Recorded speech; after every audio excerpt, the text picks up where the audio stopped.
తెలంగాణలో గతేడాది జరిగిన శాసనసభ, ఈ ఏడాది జరిగిన లోక్సభ ఎన్నికల్లో కారు పార్టీ ఓటమితో బారాస ఎమ్మెల్యేలంతా కాంగ్రెస్ లో చేరబోతున్నారని గత కొన్ని రోజుల నుంచి పొలిటికల్ సర్కిల్స్ లో విస్తృతంగా చర్చ జరుగుతోంది. ఫలానా ఎమ్మెల్యే కాంగ్రెస్ లోకి వెళ్తున్నారంటూ మీడియా సర్కిల్లోనూ డిస్కషన్స్ జరుగుతూనే ఉన్నాయి. కానీ పార్టీ తీసుకుంటున్న ముందస్తు జాగ్రత్తలతో ఎవరు ఎప్పుడు పార్టీ చేంజ్ అవుతున్నారనే విషయం బయటకి పొక్కటం లేదు. సీఎం రేవంత్ వ్యూహాలు ప్రతిపక్ష పార్టీలకు చిక్కకుండా అమలవుతున్నాయని కాంగ్రెస్ పార్టీ నేతలు ఖుషి అవుతున్నారు. అసెంబ్లీ ఎన్నికల ముందు నుంచి దానం పార్టీ మార్పు అంటూ జోరుగా ప్రచారం జరుగుతుండటంతో తాను పార్టీ మారటం లేదని స్వయంగా ప్రెస్ మీట్ పెట్టి చెప్పిన దానం నాగేందర్ ఆ మరుసటి రోజే బీఆర్ఎస్ కు గుడ్ బై చెప్పి కాంగ్రెస్ కండువా కప్పుకున్నారు. అసెంబ్లీ ఎన్నికలకు ముందు కాంగ్రెస్ నుంచి బీఆర్ఎస్ లో చేరి గులాబీ టికెట్ పై గెలిచిన తాను కార్యకర్తల మనోభావాలు దెబ్బతీయనని చెప్తూనే భద్రాచలం ఎమ్మెల్యే కాంగ్రెస్ గూటికి చేరారు. వీరి బాటలోనే తాము పార్టీ మారే ప్రసక్తే లేదని గట్టిగా చెప్పిన మాజీ స్పీకర్ పోచారం శ్రీనివాస్ రెడ్డి సైతం కాంగ్రెస్ కండువా కప్పుకున్నారు. ఇలా కేసీఆర్ సన్నిహితులే మొదటి నుంచి తాము పార్టీ మారమని చెబుతూనే కాంగ్రెస్ తీర్థం పుచ్చుకోవడంతో బీఆర్ఎస్ పార్టీలో ఎవరిని నమ్మాలో ఎవరిని నమ్మకూడదో కేసీఆర్ సార్కి తెలియడం లేదు. ఇక రేపో మాపో తలసాని, ఎర్రబల్లి సబిత సహా మరికొందరు నేతలు పార్టీ మారమని చెప్తూనే కాంగ్రెస్ కండువా కప్పుకోవచ్చనే టాక్ రాష్ట్ర రాజకీయాల్లో బలంగా వినిపిస్తోంది.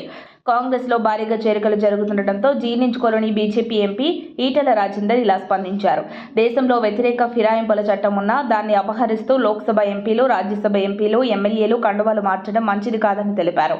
గతంలో కేసీఆర్ చేసిన ఫిరాయింపులపై మాట్లాడుతూ కాంగ్రెస్ లో 18 మంది ఎమ్మెల్యేలుంటే 12 మందిని తెరాసలో చేర్చుకునేంత వరకు బయటకు తెలియనివ్వలే అని కేసీఆర్ ని ఈటెల సమర్థించారు.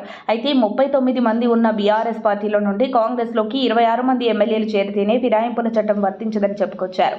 అయితే ఒక్కొక్కరిని బీఆర్ఎస్ నుండి సపరేట్ గా చేర్చుకోవడానికి రేవంత్ సర్కార్ బరితెగించిందని ఈటెల ఆరోపించారు. స్పీకర్ మా వాళ్లే ఉన్నారు, చట్టం ఏం చేస్తుంది అని కాంగ్రెస్ అభిప్రాయపడటం, కోర్టులో తగిన మూల్యం చెల్లించుకోక తప్పదని అంటూనే కాంగ్రెస్ వ్యవహరిస్తున్న తీరు మంచిది కాదంటూ ఈటెల మండిపడ్డారు.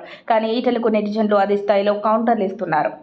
దేశంలో మీ మోదీ, రాష్ట్రంలో మీ కేడీ చేస్తే సంసారం, పక్కనోడు చేస్తే వ్యభిచారం అని ఈటెలకు గట్టిగానే బుల్లెట్స్ దించుతున్నారు. గతంలో కాంగ్రెస్ ఎమ్మెల్యేలను 12 మందిని మీ బాస్ కేసీఆర్ తెరాసలో చేర్చుకున్నప్పుడు మీరు తెరాసలోనే ఉన్నారుగా, అప్పుడు మీ గొంతు మోగపోయిందా? ఈ ఫిరాయింపుల చట్టం వర్తించదా అని సెటైర్స్ వేస్తున్నారు.